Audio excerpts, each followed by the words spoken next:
Something that is common to many things is a heart. I have a heart, you have a heart, and despite what social media tells us nowadays, even most politicians have a heart. Well, for ecotourism,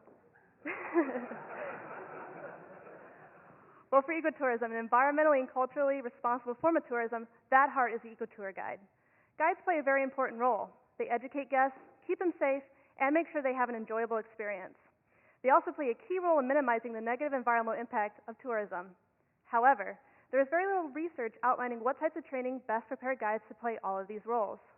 This past summer, I took on that challenge. I traveled to South Africa to research eco-training, one of the oldest and most reputable guide training programs on the continent.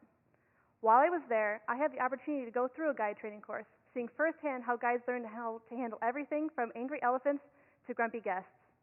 I also had the opportunity to conduct surveys with and interview trainers, current and former students.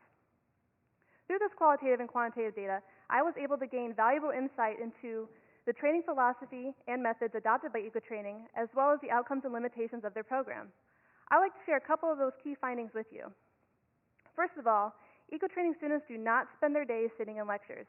They spend 6 to 8 hours a day out in nature, using all of their senses, including taste, to learn their trade. Trust me, you'll never forget why most animals do not eat silver cluster leaves after you've chewed on a couple.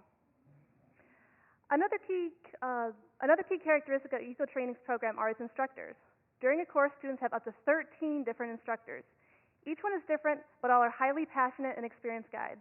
My instructors were so good at their job, they could make us as excited about species like lichen or millipedes as we were about elephants and lions. Spending time with these instructors in this amazing environment has a huge impact on students. Most students reported having a stronger connection to nature and a stronger desire to protect it after training. These impacts are also evident in the survey data. I found that once they become guides, most students practice environmentally responsible behaviors most or all the time. I also found a statistically significant correlation between transformational leadership scores and their guiding competency scores, suggesting that once students succeed in training, they have a high potential to become leaders in the field, capable of influencing the environmental ethics of other guides and their tourists. So, based on my research, it is clear that eco-training's program produces competent guides that are motivated to put their heart into their career.